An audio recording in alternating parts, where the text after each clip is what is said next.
I will call the committee of the whole meeting to order. First item, I forgot to mention it in the council meeting, so I'll certainly mention it here. I want to thank Deputy Mayor Rock for standing in for me today at the opening ceremonies. I assume you're back here all in one piece, so the Flaming Arrow went well. The chief shot the Flaming Arrow, I got to shoot the one to the north, and I didn't hit anybody, no vehicles, there were no injuries involved, because when I was pulling the bow, I'm thinking, does our insurance cover this? So, But it was a great day and a great event. Great. Past candidates are underway. That's excellent. All right, we'll move into our agenda then. Item number 2 on the agenda is Public Safety 911 service fee for 2018, Jen. This is just information. We have an agreement with 911, and every year the fees go up just a little bit. Annual service fee went up 20 cents. The recordings and stuff went up $4.41, and each additional half hour of employee time went up $2.21. We have no choice in the matter, but where's Andrew? It's just this is one of those no choice things. yeah, it's just for information, and it'll be passed on. Chad wasn't going to be here for committee of the whole. Yeah. And it'll be passed on to the CFO for the 2018 budget. So it's Okay. information. Good, thank you. Okay, moving on. So curfew bylaw. The town of Paw has a bylaw, it's number 4246. And to my knowledge, it's not being enforced for a whole pile of reasons. Number one, someone had brought it forward, challenged, ours is pretty much a carbon copy of Thompson's, and they challenged it, and it was suggested, legal counsel suggested not to pursue it because it was unenforceable. Having to do with Canadian human rights, long list. So we do have a bylaw. Does council think that we need to tweak this bylaw to make it enforceable? And then if we do have an enforceable bylaw, exactly who is going to enforce it? We had a lady come to council tonight who talked about having block walks, about the Bear Clan Patrol, about probation officers doing home checks, that you'd have to show ID to buy a can of spray paint. And so citizens are pretty upset, to say the least. And so they don't see, quite frankly, they don't see us doing anything about it. They don't see police doing anything about it. They don't see our bylaw enforcement officer doing anything about it. And so in other words, they think that we're sitting back, and maybe rightfully so, and just turning our heads away from it and hoping the issue will go away, or that it will soon start snowing again and get to be 40 below and not go out. Councillor Marsh.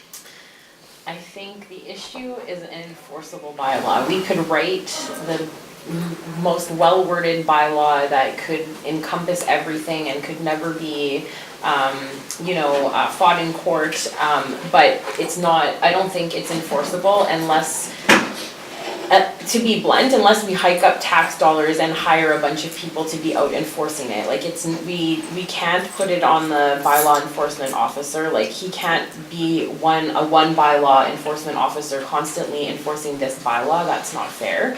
I don't think it's fair to put it totally on the RCMP. They have priorities, they have calls that they have to attend to that take precedent over things like vandalism and smaller, more minor crimes. And while lately there have been a few places that have, kind of resurrected this whole idea of a curfew bylaw, I would be interested to know how well that's working and what kind of results that they're getting. How much are they reducing crime with having these curfews? I don't like us to pass bylaws that we aren't able to enforce, but I definitely think that we need to have a conversation around solutions. I don't think a curfew bylaw is the solution. I believe it's RCMP who do probation checks and not probation officers. Correct me if I'm wrong. And the other thing is that you do have to be 18 to buy spray paint. That's a law in Manitoba, if not in Canada. You are supposed to have to show ID to buy spray paint. And maybe that's something that our local business owners aren't aware of, but I've taken SEPTED training and I know for a fact that at least in Manitoba, if not Canada-wide, you do have to be 18. And again, correct me if I'm wrong. I'd like to hear, so Staff Sergeant. Yeah, sure. Probation services are supposed to do the curfew checks or whatever of their own people.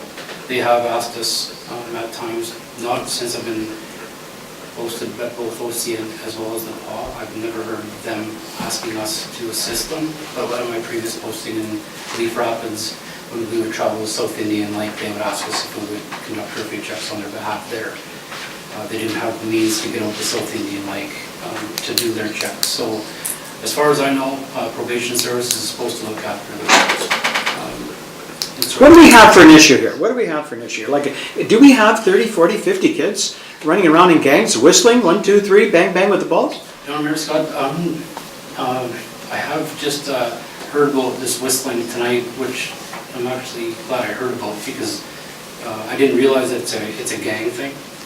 If it is a gang thing, then I'd like to go back to the people that I supervise and say, listen, this is what I learned tonight at the meeting, and let's come up with some strategies to see what we can do. Because if they want to play games, well, we can play games too. If they're whistling because they see a marked police vehicle, well, we have unmarked police vehicles, and plus we can go in plain clothes and we can see what's going on, just by coming up with a strategy plan and seeing. But we need those calls to come in. Like I said, now that I know this information, I can pass it on to the membership, come up with a strategy, and then just wait for those calls. And I like to have members of the community call in saying, I'm hearing the whistling going on here, and then we can implement that plan, and we can see if we can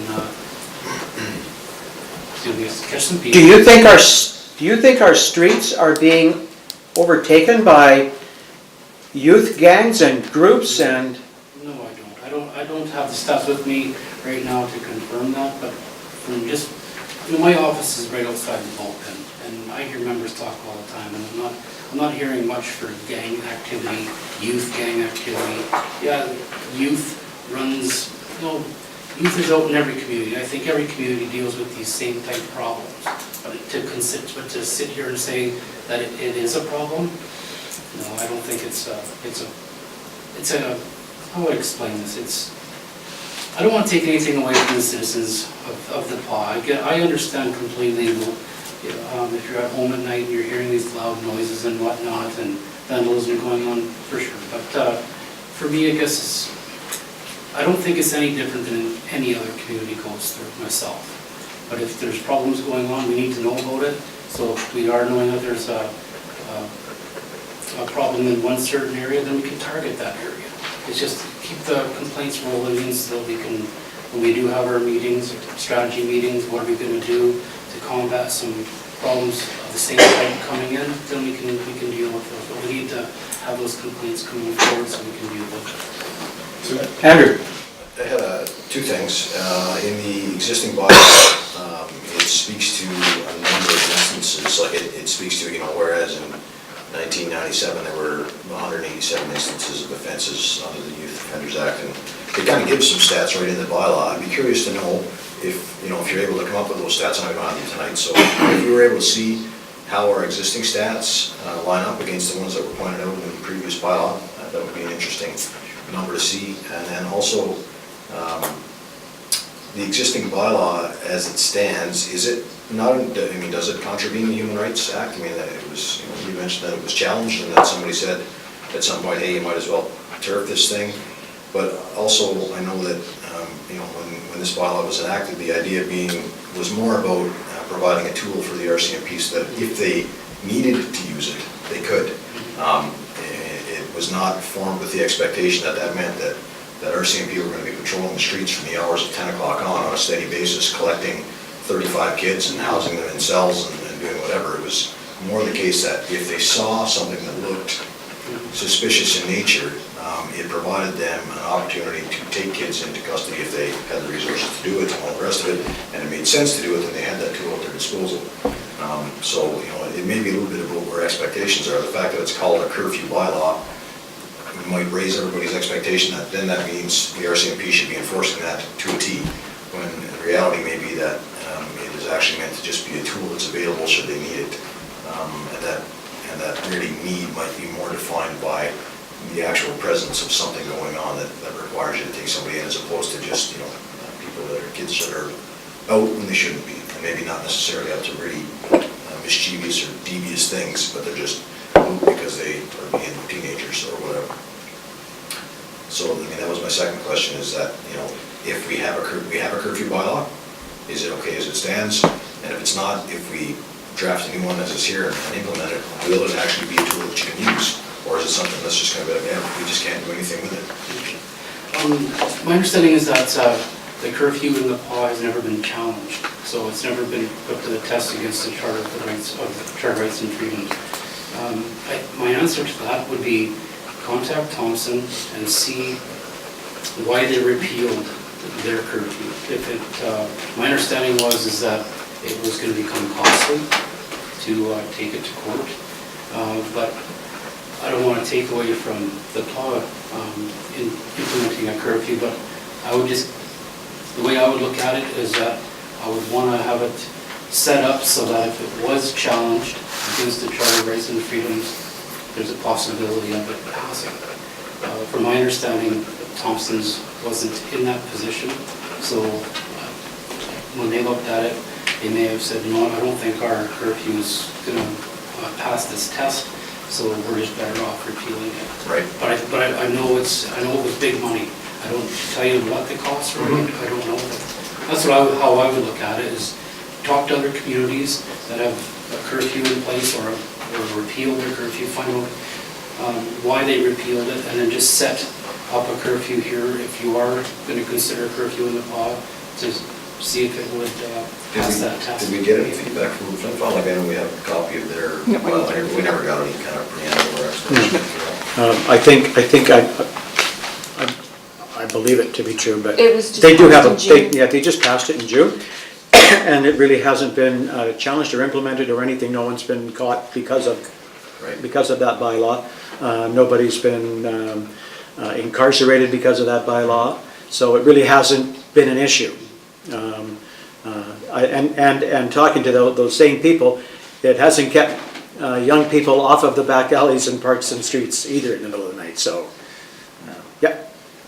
Given that we have a bylaw in place already, is it just a question that, your operation, unfortunately, every 2 years you're losing a whole bunch of your staff. So is it just over time, there's too many new people that are not aware of the bylaw, and given that we have one in place, we can just turn around and say, okay, can we request that? Here's another tool for you to use. Yeah, if it's a bylaw, if it's enacted, then absolutely, it can be used by the RCMP. I've only been in this office for a year, and I wasn't even aware of this curfew being in place. So it wasn't until today that our office manager actually provided me with a copy, but it's dated 2000, sorry, is it? Oh, gosh. 1919. Yeah. So I wasn't, Should ask Gary Hopper up the hallway. He was the mayor on the day. yeah, the one that I have was dated back in 1998, so I was actually going to ask Mayor and Council today, is this what's current? That's our current bylaw, yeah.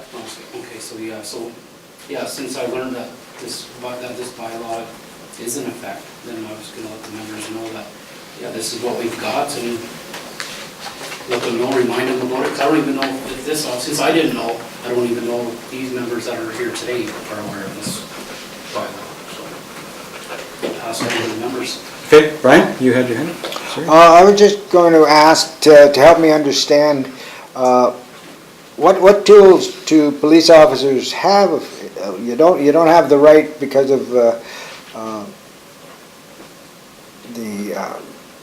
laws against telling people what to do. So if you see young children walking down the street at 3 in the morning, is there anything you have to do other than wave and say, hi, what are you guys doing, and have a chat, but not just let them go on their way? Yeah, it's not illegal to walk on a public street at 3 o'clock in the morning. If members have received a report of a break and enter or something going on, and those two people that we see walking down the street at 3 o'clock in the morning fit the description, then absolutely they're going to be stopping and finding out what's going on. But like I said, if they're walking down the street, no reports have come in of anything, any disturbance or whatnot, there's no reason to stop and ask. But it doesn't stop members from 3 o'clock in the morning, they're patrolling, and they see 2 13-year-olds walking, it's not on the realm of possibilities for members to stop and say, how's it going tonight? What are you up to? Yeah, that's You know kind of I mean? what I was, So, yeah, no, I can't say who's done it, who hasn't, but it would be safe to say that members have done that.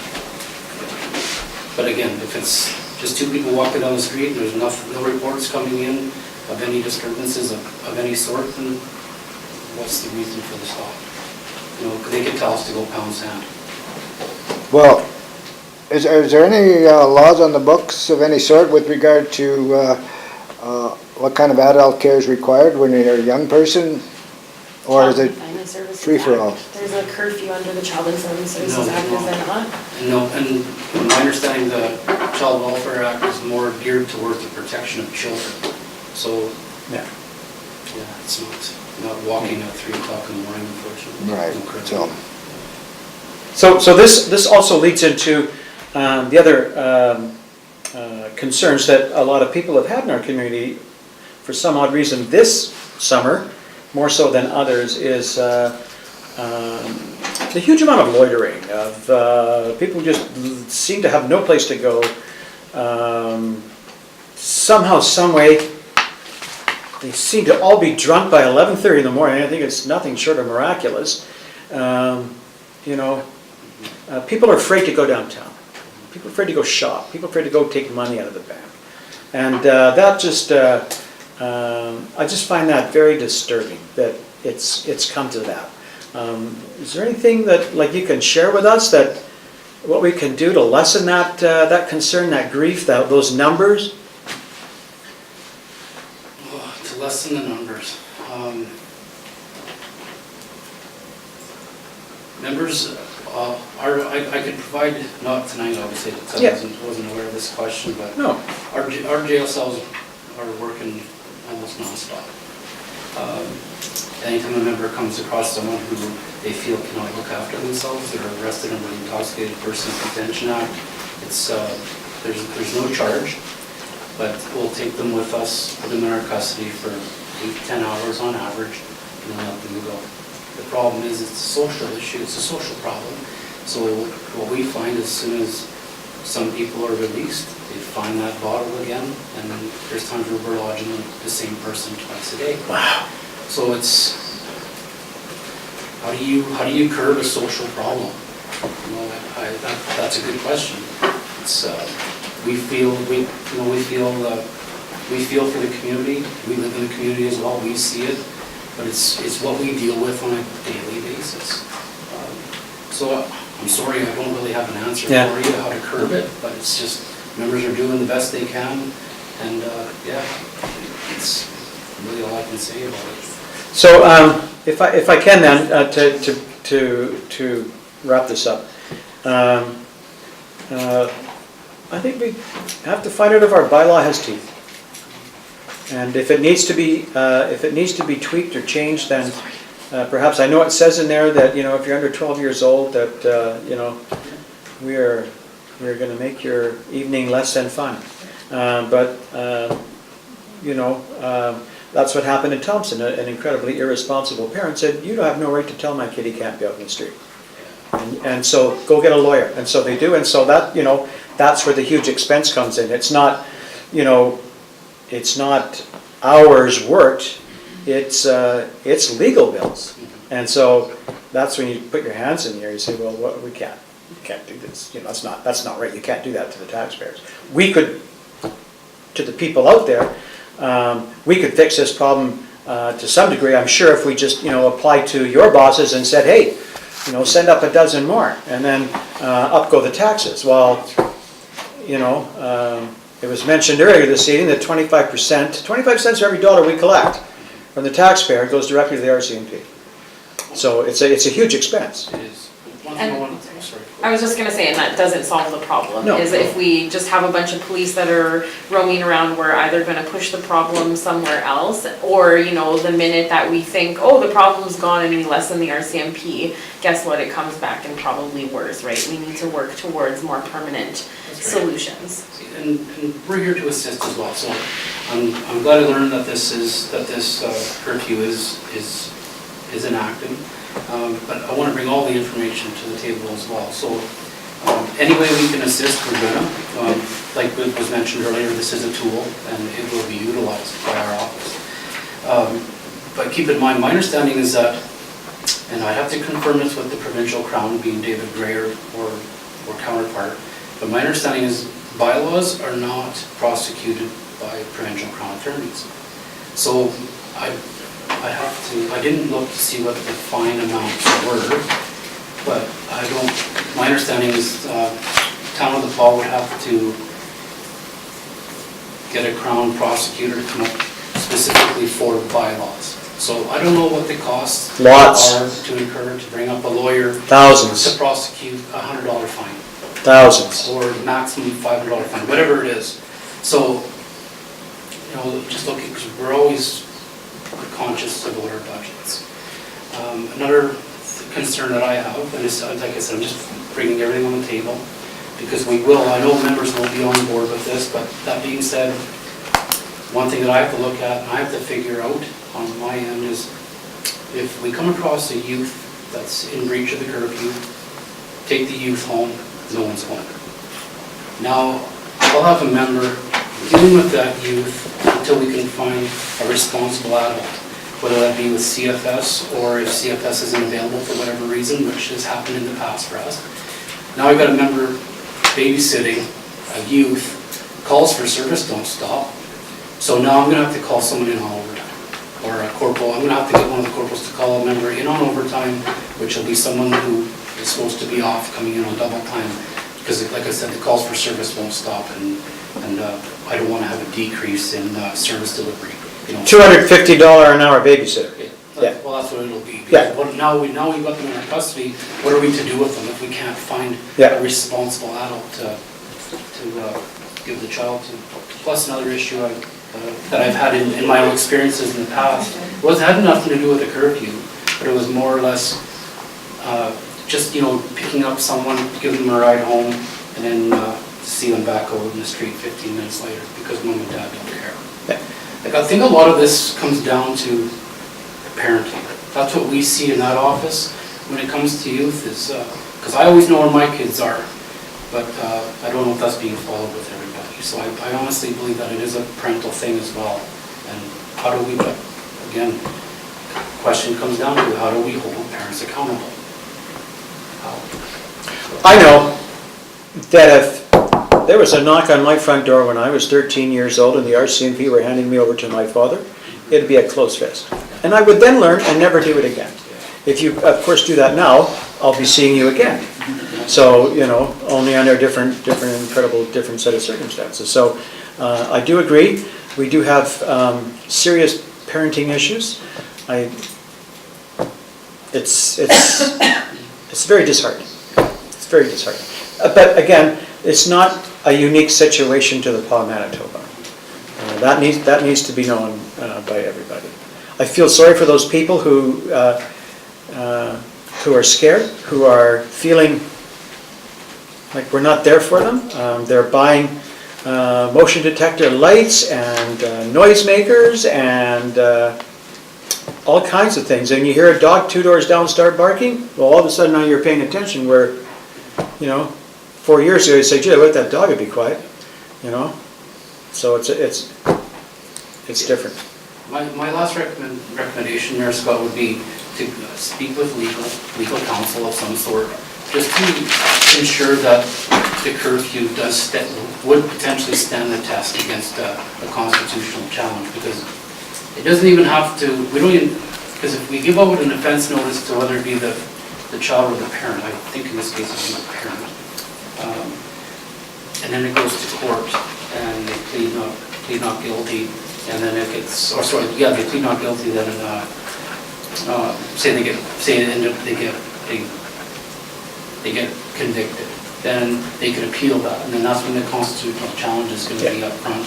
Yeah. And it'd be nice to have something on the forefront to be ready for that, because it could happen even without even going that far. Someone today in this room could even just go and speak to a lawyer and challenge the bylaw as it is right now, so. I have a colleague who's a former constitutional lawyer, and I plan on visiting him next week. Yeah, so, Because this town cannot afford to hire a constitutional lawyer. okay, so just so we're on the same page, did you want me to have the remind the members right now about this, and you want them to Yep. start working on this? Yep. Or do you want to wait until? Nope, it's a bylaw of the town of the Pas. Let's do it. Yeah. Okay. All right. All members know, and they'll be on board. Margaret? You brought up or Jim brought up the problem with the intoxicated people, like you pick them up in your house and whatever. Saturday morning, just last Saturday morning, there was 4 people coming down the street from me. I went out to pick up the garbage. So there was 4 of them just came from the liquor store and had their nice little bottles. So they went through some garbage down, and so I asked them to pick it up, and the lady come to try to beat me up. And the other guy stopped him. So where's the problem here? The liquor store sold 4 intoxicated people more alcohol. Just a point. That's the 3rd time that I've been threatened, and that's when I brought up the no loitering bylaw. I don't know what the next step is. Maybe I'll be seeing this gentleman because, and I've told him, the next time somebody comes after me, I will fight back. And I've been warned, I will be charged. But I'm not taking no crap from nobody anymore. Okay, Just a point. yeah. All right, thank you. Quick Yeah, question, sure. sorry to- Yeah, no. On the alcohol side, and puts us in a bad spot, because obviously we sell beer vendor, but our rule of staff, right, if they're wanting to intoxicate, that's part of the training issue, the retention Mhm. And 2, and I'll tell those guys, straight up, if you keep coming back, like, if you're gonna hang out here, you're not coming back ever. And I don't know if the town can set up like a bar list for, Yeah. or it doesn't, it's not gonna stop it, but it slows it down. Yeah. And sometimes that's a help, and stop it from getting. That's- I think at some point during the day, they're gonna run out of buyers. Everybody will be drunk. And so as they keep that one person back who can go by, and once they bought 2 or 3 times, I don't think they're allowed back in the liquor store that day, so, I mean, The staff is diligent. They have 2 limits. Yeah, They yeah. fire, and I've seen them, Yeah. they've done that, because I had some lady, she brought along one of the ladies from the high rise and coerced her to buy her alcohol. So I went in there because I thought, ooh, this is not good. And they had a video camera, and she said, Chrissy said, don't worry, she said, we saw it. So, which I'm very happy with that. But this is one time that's been caught. Yeah. The high rise is just there. You know what, it's a bad situation there, and I'm afraid, like you said, people are afraid, and some big people, I don't know, somebody get the answer. We've been talking and talking and talking about it, but somewhere along the line, this is gonna stop. okay. Thanks. Yeah, appreciate you coming out tonight. What else are you gonna do on Wednesday, right? Okay, Brent, thank you. Thank you. Okay. All right, Sit down, Evan. yeah, have a seat. Seriously, sit down. Yeah. All right, item number 4.1, AllNet demo. Counselor Gibb. So I circulated some information, and I think everyone's looking at their agenda or our operational system we use, that's all provided by AllNet. And a few weeks ago, they also launched a new product called Connect, which automates emergency alerts for people in the community if they have that service. Swan River is the closest one based on the article that's using it, as well as that they develop apps that could integrate with our existing systems as well as websites. So everyone's thoughts on it. We've talked about our website and what we need to do to move forward. But I'd like to put forward a motion that we pass a resolution to have these guys come and give us a demonstration on what they can do, how they can integrate our systems, and start moving forward with that. I'd support that 100%. More knowledge is better. It's a good program, you know? Just for a bit of information, Yeah. we're currently paying $570 a year for our website. How much, 500 what? $570 a year for A our year. current website. Okay. If we were to look at AllNet doing our website, it starts at $3,000 a year. A year. A year. Yeah. So there's gonna be a big cost. Yeah. I'm not saying yes or no. We currently pay $2,200 for 6 months for AllNet meetings. So basically, $5,000 for AllNet. Yeah. I think we need to have them come up here and, It's worth some exploration. It sure is. Pitch from them, I'm sure If there's. everyone's in favor of that, I think we should move forward. no one says you have to buy everything they have, but it sure would be nice to know what they have. So we'll do a resolution to invite them. We may have lots of stuff in here we don't even realize we have. Wait, So- you said we spend $5,000 a year? Well, it's $2,257.18 every 6 months. That's- These are different prices than we got Oh. when we don't. I'm like, it says here $4,000 We've had for all, the year. we've had AllNet for 10 years now, Oh, boy. 2006? Long time, yeah. No, 2010, sorry, yeah. 2010, With the Andrew? iPads? First year we had it was the first year we were elected, so 2010, yeah. Yeah, Yeah. so, and we're still going on the same contract, same prices. So that may even go up if we look at other stuff. And over the We years, open it. they've had little tweaks that have improved it, so You'd think it would go down. I'm interested what's behind Hard to say. the door that we haven't, you know, we should have them here. Can, Let's get them to come give us a pitch at least. can we See, get, call for bundled discounts, there we go, we get a discount. Yeah, that's what I mean, let's talk to the guy. can they tell us before they even come here whether or not we're fully utilizing what we're paying for already? No, we're not. I Whatever? can Oh, tell no, you we're right now, not. we're not. We're not even close. Not even So, close. But what Alan has proposed isn't items that are covered by the existing Exactly. website. It's about an app for distribution of information so that townspeople can just simply download an app and get notifications about what's Right. going on and stuff. So that's a different animal than the question about whether or not we're using the existing site to its fullest potential. well, yeah, I've always felt what we're paying for, we're not utilizing, and that's our fault, not theirs, but I don't know, you know, unless we're identifying when you bring them up, are we gonna bring them up to give us specific training on these things, or are we just gonna tell us, well, I think we need to have an overview of what we have and what's available to us. Yeah. That's what I think we need, because I don't, you know, you don't know what you don't know, and so it'd be wise of us, financially prudent for us to have them come up here and talk to us. But you're right, we need to be clear, right? My point was that there's a number of apps, we've talked about a website for 2 years now, so these guys can come to Yep. that point, and it links in with our existing system, Yep. that's great. Same Absolutely. with the app, same with this notification. Yep, Which, you're right, it makes our existing application more robust, but I agree there's other areas, but well, yeah, 'cause we it- need to lay that out to the person coming, and Yeah. just have them show up and say, we want to know all this. That's not what I was asking. So what I was asking about is adding these new applications. But Okay. if it's the will that we get Yeah. to do both, then we do both. I'm suggesting to expand that a bit more so that we have an overview of what our current product is from them and what others are available, like the emergency alert and the website and the whole 9 yards. Let's have them So up we here. have 150 municipalities across the country. both. They know what they're doing. So that's for websites, so Yeah. obviously Yeah. we're familiar with. We all feel okay about that? Okay, good. All right, let's see, where are we going now? Rotary zip line, Jen. Zing. So at the last council meeting, I believe, it was the last council meeting, Rotary did a presentation as to what they were up to and what they were planning on doing, and they had advised council that they were wanting to install a zip line at the Terry Fox Park.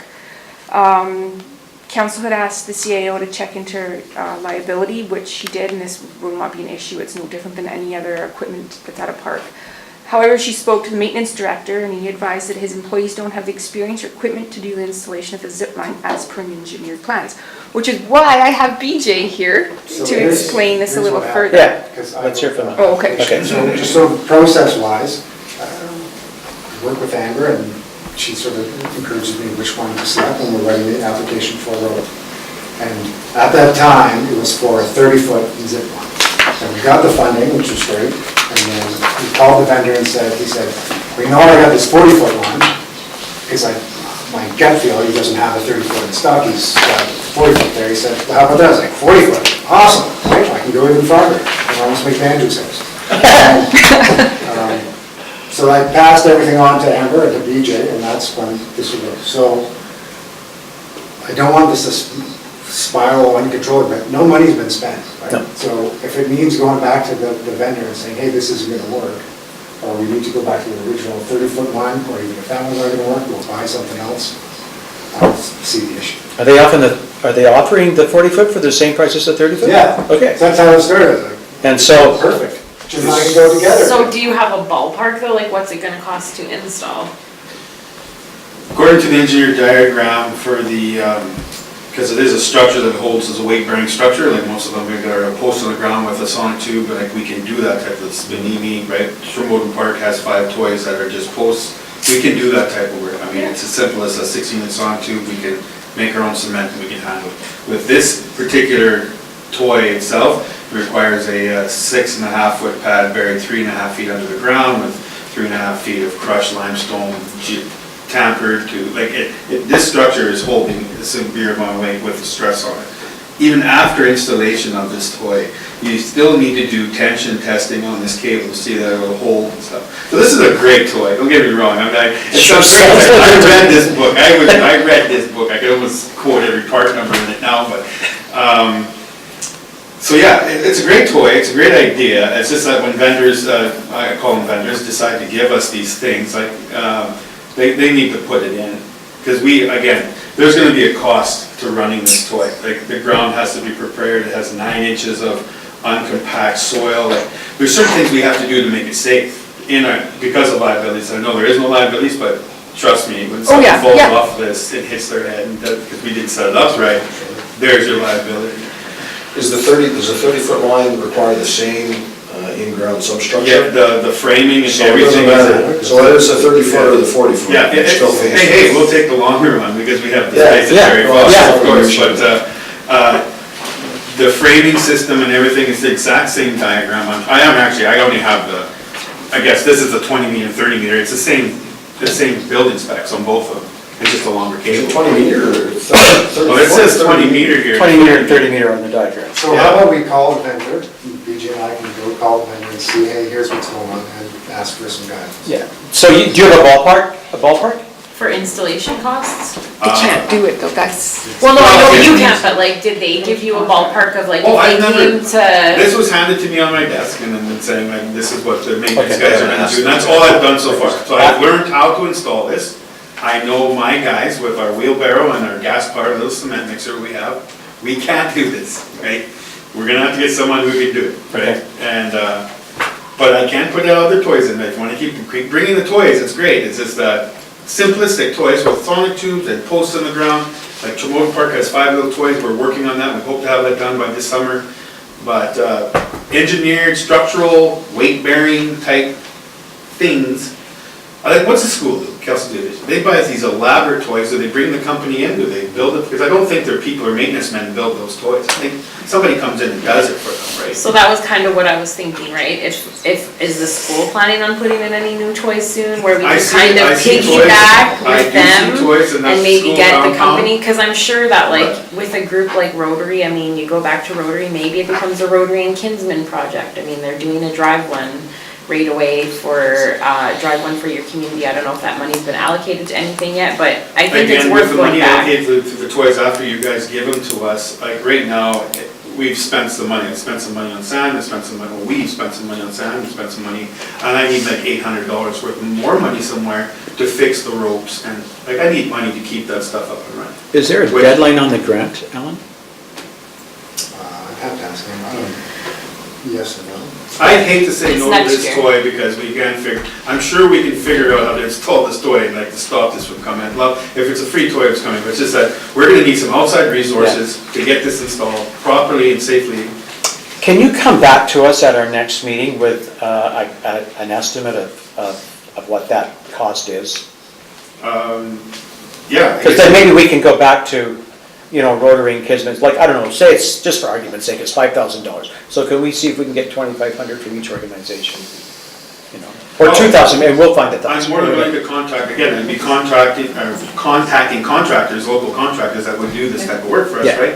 I don't know, maybe Alex Hannikin, I know a few of them, right? that There's a Wade few, says is sure, right. yeah. And I can show them what we got, ask them what they think, Can and I you- can get prices up. Okay. But myself personally, I couldn't come up with a number for you. No, I understand, I understand. I just would not like to see this just all of a sudden disappear because we. I don't want to see the toy go away Yeah. either, but I Yeah. just hope, at the end of the day, realistically, I'd call a contractor and get him to do it, and we figure out how to pay for it, but I know it's gonna cost Yeah. some money. Yeah, yeah. Yeah, and we just wanna know what that dollar amount Okay. is, so we Okay. can see if there's a way to make it happen. I think we're back to regular meeting schedule next month, so That- we can move this on a little bit quicker now than taking 2 months over summer.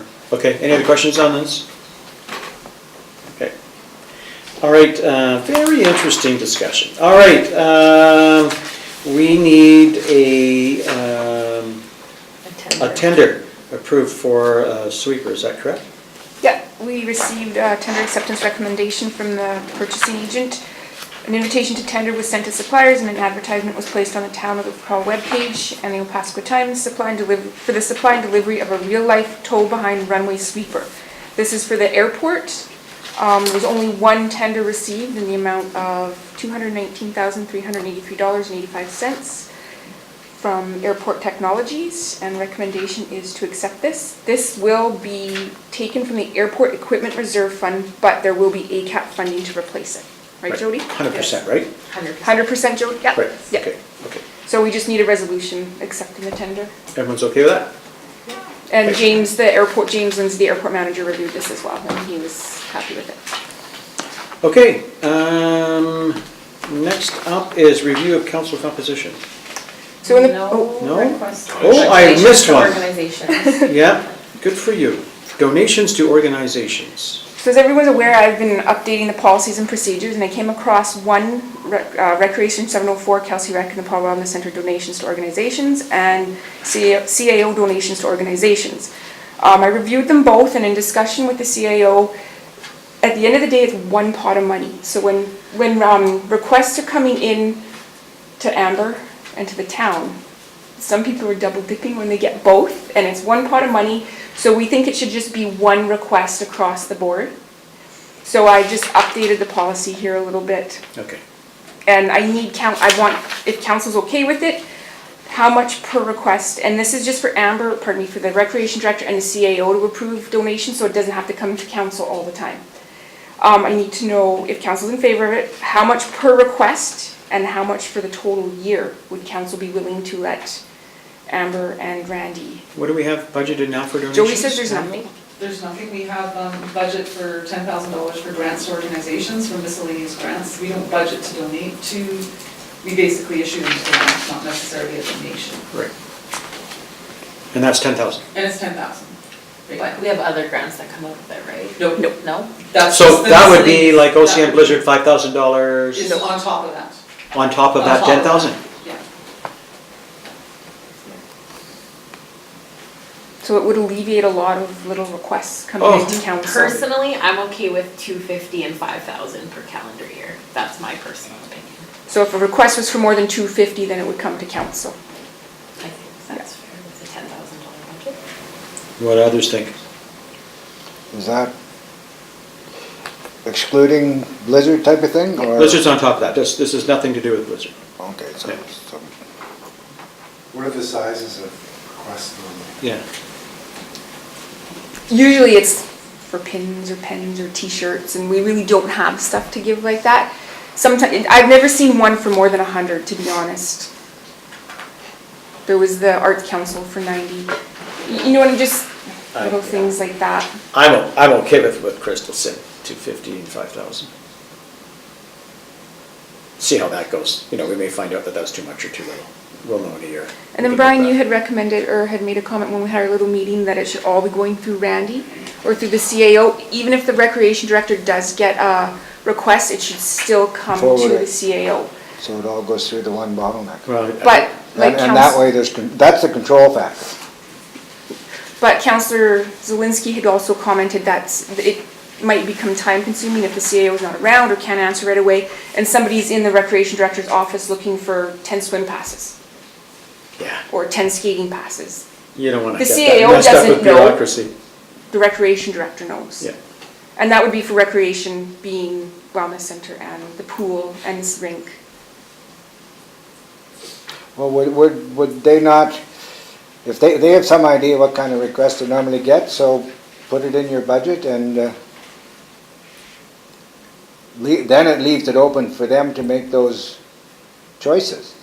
Would it Well, not? what they're asking us to do is to give them a ceiling that they can look after without coming to council. Yeah, but why would I give them a ceiling if they can't give me an indication as to what kind of demand there is? Because if we tie up, Well, if maybe we the ask the crystal ball's tax. broken. We they have can't- $10,000 budgeted for donations, that's the answer to your question, that's the dollar amount, is $10,000 budgeted in a year for donations that the CAO and or the recreation director can disperse, but right now, all of those have to come to council first, which is kind of tedious and time consuming, right? $50 donation here, a $90 donation here. So what we're asking for is to give our rec director and our CAO the authority to approve a certain amount of donations up to a limit so that those don't have to come down to council. As opposed to, Yeah, there is a budget line, the budget line is $10,000, but we can't, organizations are gonna come to the town and to the rec department all throughout the year. They can't predict how many that they're going to get, but what they've done is they've set a budget amount, right? Can I just Right. clarify that budget amount? That budget amount is $10,000 and it's grants to miscellaneous organizations that may come to us during the year. Every single one of those requests do come to council right now, and that is for like a cash request. Has nothing to do with miscellaneous swim passes or gift in kind, or we're letting them into public skating for free. It has nothing to do with that whatsoever. So there's nothing right now that Brian's bringing up that stops the person if they go into KRC and they get like 20 swim passes to then still come here and ask us for $100 cash for their, so now you're still getting 2 donations. They're still going, like Jen said, you're still going to 2 places. if And essentially double dipping. we've approved in the budget for $10,000 to miscellaneous organizations, why do we gotta talk about it again? If someone comes the next day and wants I just need the $10,000 and they say it's policy okay, then updated. that's what Yeah. they chose in the budget, and if they go over, then we'll be sitting next year and say, why did we spend $20,000, what's going on, guys? Why is there this discrepancy? Because part of the problem when we talked about that is that if we give all of the power back to staff and admin, then they run the risk of, so staff and admin hand out the grants how they see they should hand out the grants and say no or yes to different organizations. And then at the end of the year, we have, maybe council didn't agree with that and then it goes, right? So we need to make a decision. So I think it was brought to just kind of give Randy authority, and it was like, no, that's, you know, we want to keep a little bit because that puts a lot of onus on her to try to read our minds and where do we want the money to go, because it is miscellaneous, right? It's not a specific But the point is, budget amount. they're coming to staff and asking them, why do they need our approval? They're paid to make a decision. You want the It's not policy, like this. you want the policy to provide the authority, in my mind, the authority to the CAO and the recreation director to hand out that money. They're gonna communicate that to us. They're not gonna not tell us if they're Yeah. handing out grant monies, even if it's $100, $250, or whatever. But they won't require that we provide them a resolution or direction to do it. It's gonna show up in the CAO report every 2 weeks or whatever that says, yeah, and this organization came and we gave them $250, and this organization came. Green check They asked for register too. 5,000, and we're still talking to them about what it is they're planning to do with it, because we're not sure that we're gonna wanna do that. Like, you know, the logic and reason isn't gonna disappear because the policy exists. The intent is that it simply make things a little more efficient. So to that end, you know, 250 and 5,000 makes sense to me, but if we have the line, the total amount of donations shall not exceed X number per calendar year, you're gonna end up flying in the face of a budget at some point in time where that number's gonna say 10,000, the budget line's only gonna be 5, or the budget line's gonna be 10 and that number's gonna say 5, and so better to simply identify that it's, say, not to exceed the budget, you know, the fiscal year budgeted amount under the line donations or whatever, right? And then it's up to the CAO to identify what that is and to know what they're spending money on, which they do every day. Which would be up to the 10,000, is what you're saying? Yeah, up to whatever the. Whatever that amount particular was year for budget is donations budgeted. I mean, it's miscellaneous grants Yeah, to whatever other the. organizations. Terminology. Miscellaneous grants, whatever the budget line And generally, the things that are going through there is like the $100 request from MBCI to advertise in their yearbook, the $90 request to be a sponsor for the music festival. It's little. If we write a small- check, it's gonna show up in the check registry. Yeah, So, and it's $90, and like, I don't even know if any's been $200. Like, honestly, I think they're like $75 here, and they're all coming to council for, yeah, that's, Well, but when you speak of MBCI and yearbook, is that a donation or is that the purchase of an ad? it's a donation. You're not gonna scoop up any business out of an ad in the and MVCI graduation program. it's Oh, just wording. no. In the financial plan, it's called grants to organization, it's not called advertising, right? That's where it comes, when they come and they want money to put on a grant, then yes, we treat it as a grant. Here you go, we gave you $100, they put it out in the handbook. Yeah, it's not marketing. Yeah, Margaret? So I'm kind of a little lost here, because there was Paul Arts Council came to us for a donation of, was it $45? $90? Yes. And we turned it down. So why did we turn that down if there's a $10,000 budget that's been approved? It's not computing here. I don't have an answer for that, I don't know. I really don't. So we're just going to say, oh, well, we turned you down, but anybody else will give you the money. I just think it's out of our hands, right? But it's now in the hands of the people who are paid to do that. Yes. Yeah. Yes, I agree. Okay, good. We generally there? I don't know that Jen feels like we've given her an answer. on what the So number to a is. maximum amount of $250 and that. Per the- request. Per request, and the budget, the yearly amount is gonna be as per budget, whatever the budgeted amount is for that year. This Okay. particular year is 10, right? It might be 8 next year and And 12 my the year just after. recommendation is to look at the end of this year and see how much was spent, because I know it doesn't always get spent, right? So Yeah. maybe it's a good place to Yeah. find some extra dollars. Yes, okay. So at the end of the day, Rand, the CAO and the recreation director can spend up to $10,000 on grants to No, organizations. it's not gonna say $10,000, it's gonna say, as was identified in the financial. On that plan for particular 20 financial for plan. that, for the fiscal year. Okay. Under the line item, grants to miscellaneous grants to organizations, whatever And we'll have Okay. a better idea what that number is at the end of the year, right? When we have it. do we need to say the recreation director? Yes. Why? Because if Randy's not around, and then she can't give out, someone comes along, hey, can I get 10 passes for this?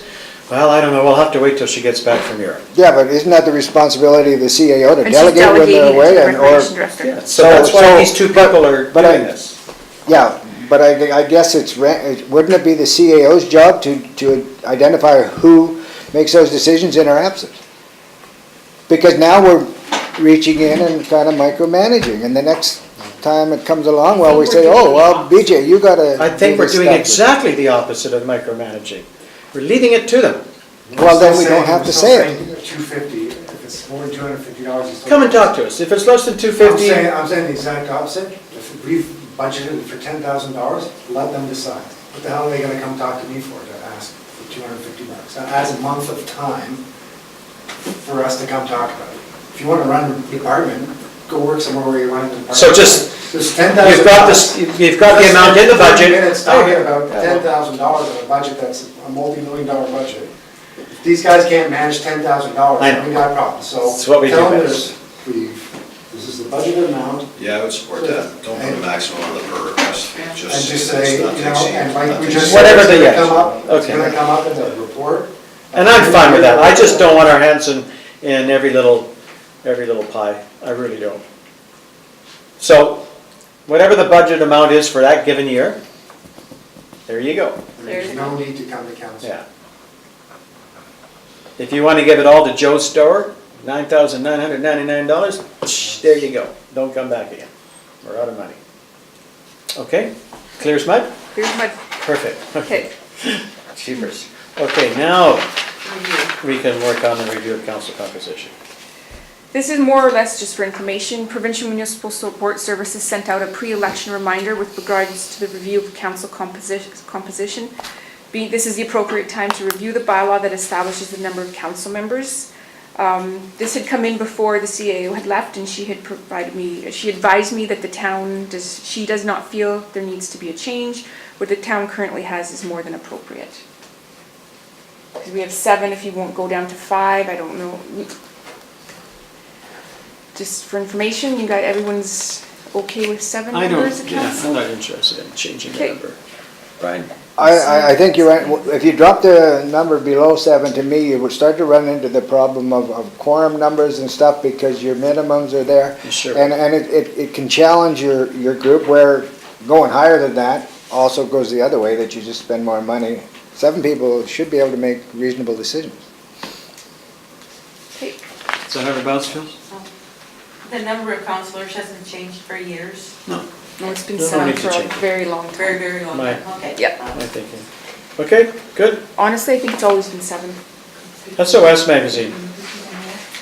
SOS Safety Magazine would like the town to purchase an ad in their magazine. They currently have a 50% off special for customers signing up for the year. It's one online business box feature package, and it's a 12-month term, $1,000. Total investment would be $83 a month. SOS Safety Magazine is an essential resource for youth, parents, and educators that deliver true social solutions for social issues that families face daily. I'm recommending, due to budget constraints, not advertising in this magazine. We haven't purchased an ad in this for years. Can I ask a question? Yes. If we did decide to purchase an ad, like what would we be advertising? I don't know. Excellent, so let's say no one. Yeah. Keep going. Really? Yep. And just for the record, the money would be coming from the grants to organizations. Yeah. So Well, why did this come to us? You guys have a maximum, I'm just kidding. Yeah. Okay. Let me go down. Okay, committee, board minutes. No.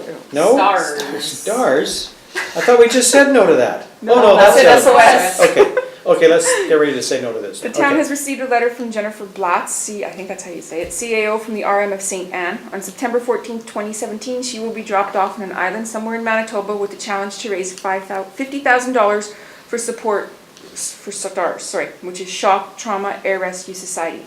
She will be rescued once enough money is raised to support this important service. I've attached a map in the STARS area that they service, and I've spoken with the Chief Fire Prevention Officer, and he said that STARS does not and will not service the paw. So I am recommending no. Just- Well, and I hope they pick her up before Trappers, it'd be cold. Yeah. Yeah.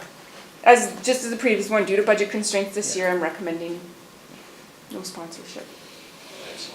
But that's my Yeah. recommendation. Yeah, I'm all for your recommendation. Anybody else? Okay. Well, I'm all for it. Chuck, can we talk about committees and board minutes now?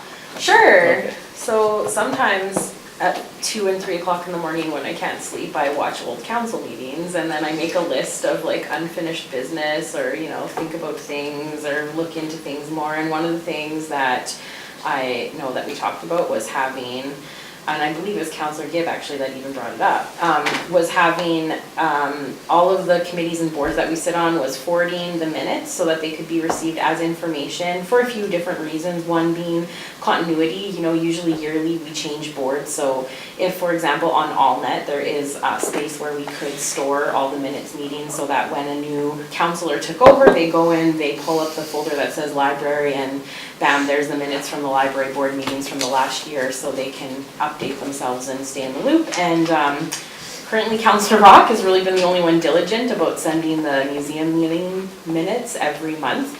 And I do know that a couple of the organizations that we fund, it's right in the service agreement with them that they're supposed to send us their meeting minutes, sorry. But you know, agreements are long-standing, so sometimes things get forgotten about, so maybe just something to remind. Like I know when KRC was still in effect, that was one of the things in the service agreement with them, was that they were supposed to forward the minutes to all of council.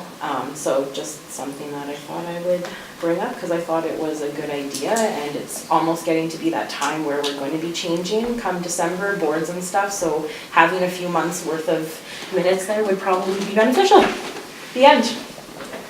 Also, was supposed to be providing an update on financial statements too, which Oh, hasn't yes. been coming. Right, so financial statements are supposed to be provided. Come with the too. minutes. Does anybody think that's a bad idea? don't think we need a resolution. I think we I just have to be think, more I think we diligent. should, because we have a habit of saying that we're going to do things, and unless they're formalized by resolution, I found that they just fall off and that they don't get done. But when we formalize things by resolution, people are more diligent to make sure that they get done.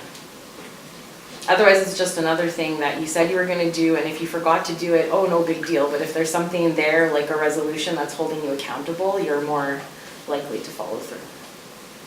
Okay, but when we're making our reports in council, you know, reports are, verbal reports are being made there too, so.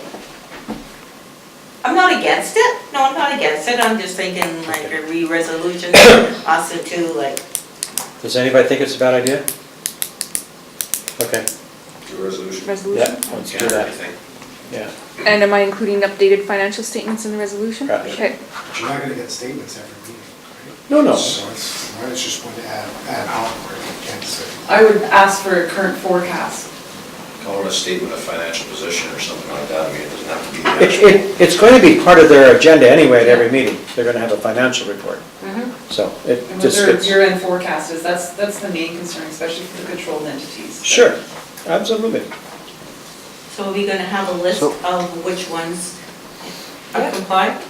I think we should. I think all committees. Yeah, all of the ones we All- report on, the all ones the that we boards that sit on we sit on on. behalf of council, because like I said, you sit on COPP I and the cannot, recycling board. divulge any information. Yeah, I was just gonna say. I can't. It's just the controlled It entities. would just be the ones that we provide grants Yeah. to, so we don't provide grants to COPP, I got hauled over like, tomorrow when I released it. so. Meeting minutes are supposed to be public, though, that's the thing. No, not with COPP. I can give you Elsie Reed's and I can bring it to you. I'm sorry, but There's no need, that that's cannot. fine. That's So totally- library, Yeah. museum, Sure, library. recycling, CDC. or Chamber, CDC. Would recycling be one? Yeah, Recycling, recycling for sure. CDC. CDC, recycling. destination All, marketing, Except for the secret CRC one, doesn't get funding from the Those, town. No. yeah. the Masonic. Temple. destination marketing, no. Destination marketing. CDC, okay. So are we saying they're Town gonna funding. present them to us and we're gonna put them up on AllNet? So that You're they're gonna- public no, access you're or? gonna email The them to me. representatives are gonna provide the minutes to be posted on the agendas for information, So you can read them. just as has been happening with. And they will then go into the system, and as she mentioned, a year from now, you're on a new committee, what have they been up to over the last year? Here's the minutes, have a read, you're up to date, you're up to speed. So you don't want them on the agenda anymore? No, we do want them on Okay. the agenda. Well, so on the agenda, they're in the public realm. Therefore, putting them on AllNet and anybody wants to go back at any time from the public or council can do that. But we have access to different information on AllNet than the public does. So sometimes we have attachments on our agenda that isn't on the public agenda that gets posted on the town's website, right? Yeah. Yeah, no, I'm talking about things that are passed and approved by a committee that can go into the public. It's just getting them there and not creating an environment where now we have people just doing busy work. So we have No access busy work, to. it's just that when I sit on the recycle committee or on the library board, when the media minutes are done and they get emailed to me, I'm just gonna email them to Jen and say, hey Jen, here are the minutes from the library board, can you post them to the next agenda? For Or- all councilors to see if they want to. If you look in the library service agreement, I believe the library museum service agreement says that they're supposed to forward their minutes to town and council They do. anyways, so. Right, but if it's on the council's agenda as information, it's in the public realm, It's already right? in the public realm, because the library board minutes are all public. Same with the museum, they're all on the website. Same with recycling. See, That's what the minutes are. They're public. So Yeah, we they're got, public, they have to be.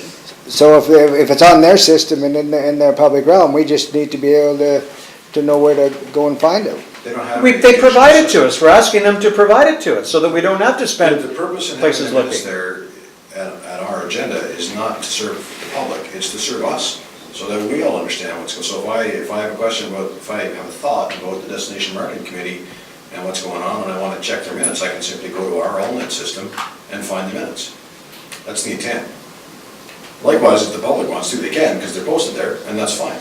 Well, that's my whole point. Is there a separation between what council has access to and what the public has access to once it's in the public Not realm? on the public agenda, no. There's no separation. Yeah. Unless something is there as a locked piece of information, which it's not in the public agenda. So Yeah, everything up there, everything that we discussed in council is available to the public. So the DMC minutes that are up there tonight are available for anybody to see. And Crystal's point is, all of our committee minutes should be getting up there, for at least the ones, the entities that the town funds.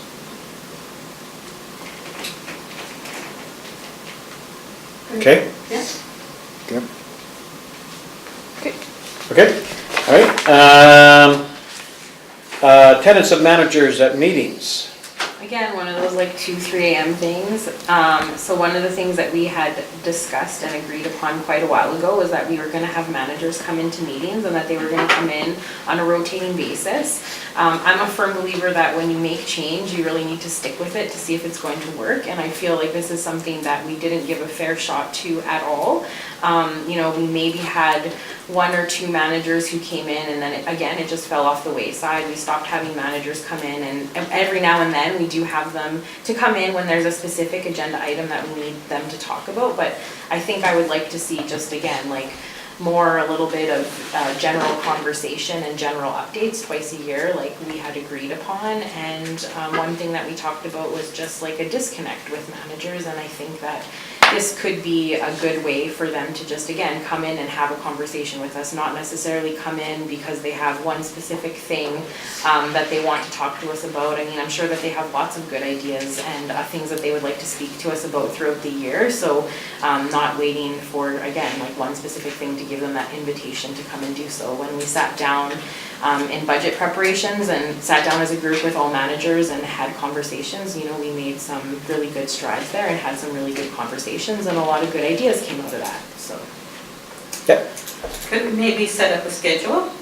That's what I was asking, yeah. Yeah, oh, okay. Just so they're, you know, twice a year they come and No, see. but I mean, you set it up, okay, and every, at this time, this month or whatever. BJ? Come sit in that chair. Yes, you do.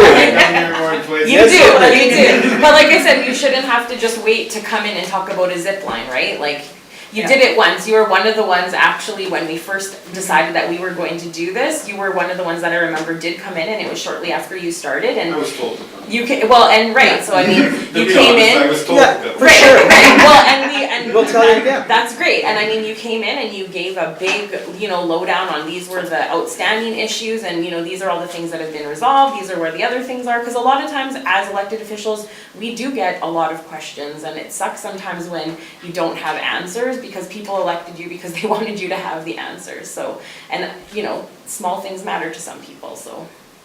So I'm just saying that if it's okay, January, February, March, this date, we want BJ, that. It's not a hard thing to schedule, yeah. Just schedule it up so they Yeah. have the on-site and they can have like a mental thing. Yeah. Oh yeah, I'm coming, not, hey, can you come talk to us? Well, holy smokes, I gotta make a list. Brian. I was just gonna suggest that, I like the idea of doing it, but I think, here again, it's the responsibility of the CAO, and if we ask her, give her our intent, that's what we're looking for, and say, develop a schedule that is appropriate, because just to ask managers to come in for the sake of coming in there may be other information we're not privy to, and they can better define, okay, when do you come in and what the purpose is. So that'd be under Randy's. Otherwise, we just ask Randy, right? And just, can I make a comment? As a manager, it's one of Randy's requirements of me to provide her with a bi-weekly report that she then brings to council. So I'm just kind of unsure of what else council would be wanting that's not in that bi-weekly report, or if I'm just going to then, in that case, would go there and give my own bi-weekly report and it gets left off of Randy's report that time? I think we're trying to have a relationship with our We managers. actually stopped doing that on purpose because it was. Your only employee is Randy. Yeah. Yeah. It At was- the end of the day. It was creating a bit of a situation where, managers were coming and it is overtime for them. And although it's not a huge expense, it is an expense. It is one that is another time drag, and Randy meets with these folks to pick up information and provide it our way. So, I mean, this is a little bit, I feel like we've kind of come around full circle here. And at one point in time, you know, we had managers sitting physically in positions where they were feeling awfully vulnerable and threatened. And it wasn't necessarily creating the great relationship that we had anticipated, because not all of the questions and/or discussion was angled in such a fashion as to create a positive relationship. So for as much as I appreciate where you're coming from, Crystal, I would like to talk to Randy before we make any decisions about this to get her feedback, given that we've kind of been here once and moved away from it already and been there before and moved away again. So I'd like to hear from her before we actually make any kind of decision about this. I'm okay to put it off for a couple of weeks, but, I'm trying to have us build a positive relationship. And I'm not arguing against the Yeah. positive relationship by Yeah. any stretch. I'm just suggesting that if that's the target, this, for as much as at face value this may appear to be a great way to do it, I'm pretty sure we've run down this road once before, and maybe we didn't have the right frame of mind or the right set of circumstances going on with how that was set up. And that's why I just suggest that, it's a good topic. Let's get it to the next meeting when Randy is here so that we can make sure that whatever it is we propose to do to strengthen that relationship is in fact going to do that and not inadvertently keep the foundations out from what we've got. Because Randy does do the report she gives us a report of what's going on. So maybe we're like double dipping, so to speak. I'm okay to wait 2 weeks to talk to Randy about it, but I sure would like to have chats with our managers, me personally. But maybe council and committee of the whole isn't the place to do it. Maybe we need to start having manager and council meetings. Let's have Perhaps. coffee time. Because that's where the concern comes, is you're being put, it's a firing squad. I'll be very honest and upfront. I would never want to sit at the end of the table. So let's just table it for 2 weeks here so we can sort out what is the most appropriate fashion to build a relationship. Do you need a Band-Aid or some Benadryl or anything? or- Sit there all day, leave your charger for it. You're not bleeding too badly, are you? Okay, Councilor Martin? Okay. All right, payrolls and accounts. Payroll, we need a resolution for pay period 14 in the amount of $105,929.87. Payroll period 15, $127,077.24. Payroll period 16, $117,553.19. General checks in the amount of $448,085.85. One check I wanted to point out was for PB Industries Limited, and that was in the amount of $31,500, and that was for the demolition of the Claire Simpson building at the airport. Yeah, That was done and taken I care of. noticed it's gone. Does it look better? Yeah, oh, of course. And then electronic funds transfer in the amount of $225,486.16. So you said Just so everyone's resolution. aware, I signed a check tonight for just under $900,000 for first installment on La Rose. It's not on this one.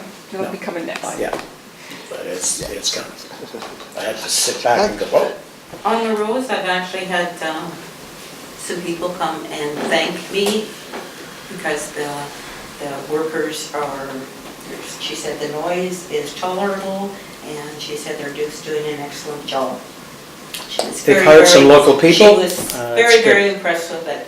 So, yeah. I think Sam and Chris have been very impressed. I don't think they've Sure. had any issues. Yeah, no, they've been, Yeah, you always have that one eye open, okay, so when's the shoe gonna drop here? Don't And say it's not, that. so it's really going well, really going well. Okay, Chief Financial Officer title change. With the departure of our current CFO, it was agreed that the Chief Financial Officer position would be renamed to be the Controller. I don't know if Jody wants to, I'm not sure Elaborate. actually what, I don't know what the reasoning was. no, I shouldn't say, I didn't read that part of this, so I know it was a request that came forward from Carrie, I'm not sure what she put in the memo, so. Oh, that's just what it was. That's all that was in the okay. memo. I think Just it's, Yeah, I think There's it's a moot point because I believe we've hired a controller. Find that, yeah. yeah. So, There's no salary change, job description isn't changing. At the meeting we had on Monday at lunch, the quick little meeting, it was also suggested maybe calling it a financial controller, just so that the finance is kind of emphasized or addressed Controller's a pretty broad term and a pretty well-used term. for finance. For finance, like controller is just a, That was just a recommendation Yeah. that had been suggested. So just 8 controller, less letters on a keyboard, that's all. Okay. yeah. resolution. And the Okay. next one is, because we're changing the name on that, the organizational chart will need to be Yeah. changed, so that'll need a resolution as well. Okay, Deputy Mayor Rock, can you please move us in camera? What's the thing? I can see it. I move a resolution that we move in camera to discuss matters related to planning and development, finance and administration, and personnel issues. Okay. Yeah.